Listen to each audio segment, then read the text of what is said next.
Hello बच्चों, एक बार फिर से स्वागत है आपका आज की क्लास में। तो आज जो आपको मैं प्रश्न कराने जा रही हूँ, वैसे ये कक्षा 10 के लिए बहुत महत्वपूर्ण प्रश्न है और ये आपके पहले चैप्टर वास्तविक संख्या से है, जो कि मैं आपको वास्तविक संख्याओं की एक्सरसाइज में करा चुकी हूँ। लेकिन एक बच्चे की क्वेरी आई थी कि मैम ये रूट वाला क्वेश्चन हमें समझ नहीं आया, एक बार फिर से समझा दीजिए।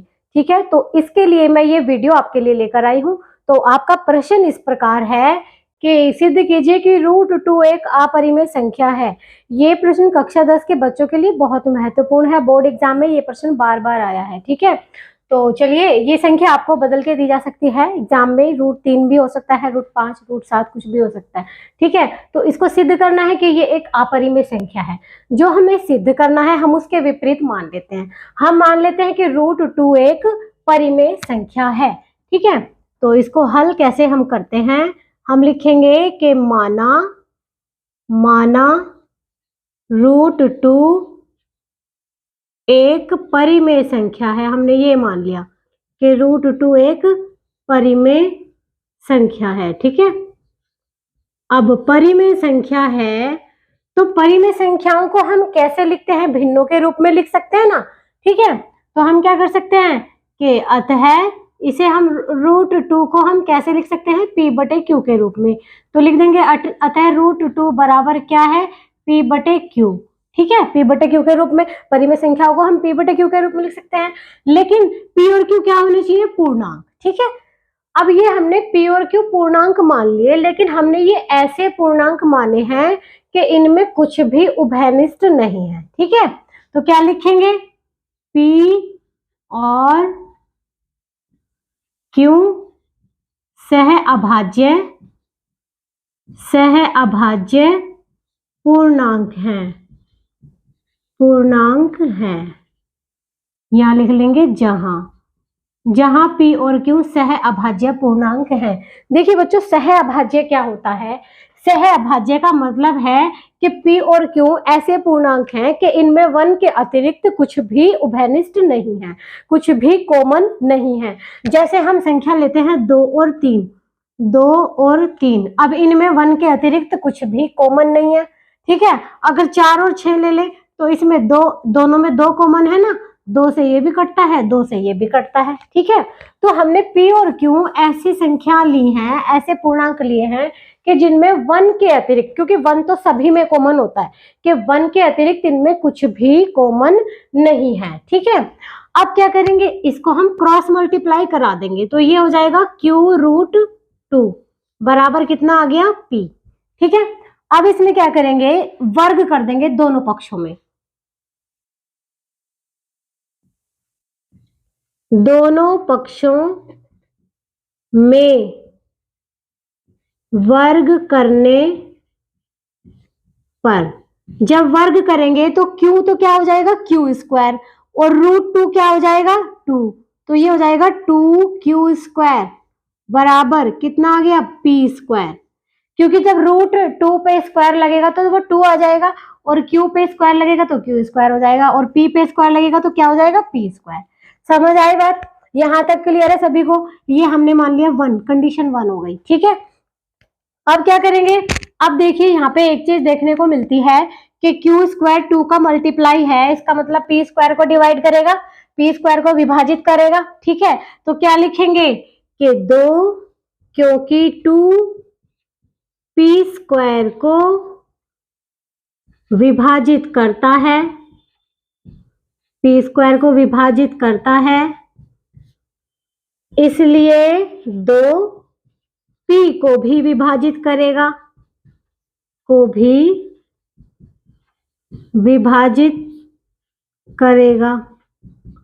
बात समझ आई सभी को। ठीक है, तो 2 p² को विभाजित करता है तो 2 p को भी विभाजित करेगा। इसका मतलब p क्या है, p 2 का गुणांक है, क्योंकि 2 से कटता है। p क्या है, 2 से डिवाइड होता है, 2 से डिवाइड होता है, तो इसका मतलब क्या हुआ कि p 2 का गुणांक है। ठीक है, मल्टीपल है। तो क्या लिखेंगे, एक में p बराबर 2r रखने पर, क्योंकि ये 2 का मल्टीपल है इसलिए हम p बराबर क्या रख देंगे, 2r। तो क्या लिखेंगे इस बार, 2q² बराबर p² की जगह क्या लिखेंगे 2r का स्क्वायर, तो इसको ऐसे लिख सकते हैं 2q² बराबर 4r², ऐसे लिख सकते हैं हम। 2 से सारी समीकरण को भाग दे दो तो ये q² बचेगा, 2 से ये कट जाएगा और 2 से इसको काटेंगे तो 2r² बचेगा। ठीक है, ये आपकी कंडीशन आ गई है 2। अब यहां देखिए, यहां क्या कंडीशन आ रही है, 2 किसके डिवाइड में आ रहा है, q² के डिवाइड में आ रहा है। इसका मतलब हम क्या लिखेंगे कि 2q² को विभाजित करता है, q² को विभाजित करता है, इसलिए 2q को भी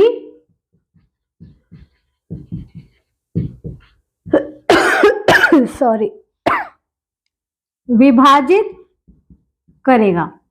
अब देखिए क्या किया हमने कि 2q² को विभाजित कर रहा है, मतलब 2q² को काट देता है। ठीक है, तो 2q को भी विभाजित करेगा, मतलब q को भी डिवाइड कर देगा 2, मतलब q 2 से डिवाइड हो जाएगा। यहाँ पे क्या हुआ कि p 2 से डिवाइड हो जाएगा। ठीक है, इसका मतलब क्या हुआ कि 2 से p भी डिवाइड हो रहा है और 2 से q भी डिवाइड हो रहा है। इसका मतलब तो ये हुआ कि p और q में 2 कॉमन है। कोई संख्या 2 से कब डिवाइड होगी, जैसे 2 संख्याएं हैं 16 है और एक संख्या 12 है, ये भी 2 से कटती है, ये भी 2 से कटती है। इसका मतलब तो क्या हुआ कि इनमें 2 कॉमन है, इनका गुणनखंड 2 है, दोनों का गुणनखंड 2 है। समझ आई बात? तो इसीलिए हम क्या लिखेंगे कि 1 व 2 से p और q में एक उभयनिष्ठ गुणनखंड है, एक उभयनिष्ठ गुणनखंड 2 है। मतलब p और q में एक उभयनिष्ठ गुणनखंड है और वो गुणनखंड क्या है, वो 2 है। ठीक है, हमने पता लगा लिया कि p और q में कुछ उभयनिष्ठ है, कुछ कॉमन है, लेकिन हमने क्या माना था कि p और q सहअभाज्य हैं। सहअभाज्य का मतलब तो ये होता है कि इनमें कुछ भी कॉमन नहीं है, हमने तो ये माना था कुछ भी कॉमन नहीं है। अब यहाँ कंडीशन क्या कह रही है कि कुछ कॉमन है। क्या कॉमन है, 2 कॉमन है। इसका मतलब क्या हुआ,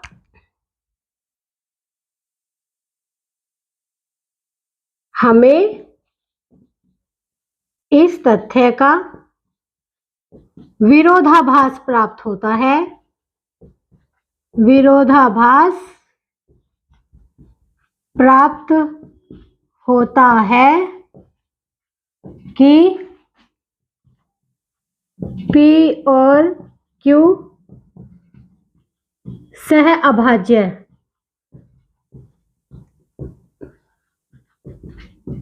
पूर्णांक है। यह विरोधाभास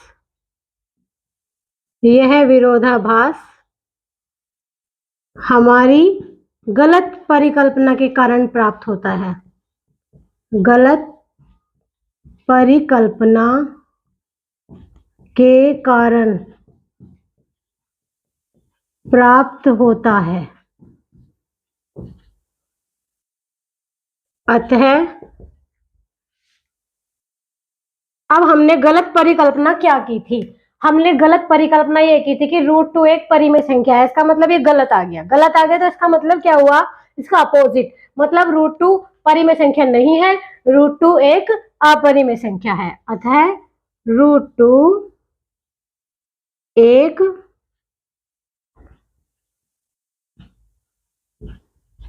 अपरिमेय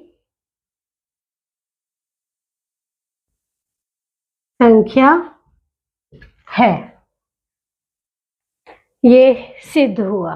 चलिए बच्चों नोट कर लीजिए, इसको समझ लीजिए अच्छे से। चलिए फिर मिलते हैं आपसे अगली क्लास में।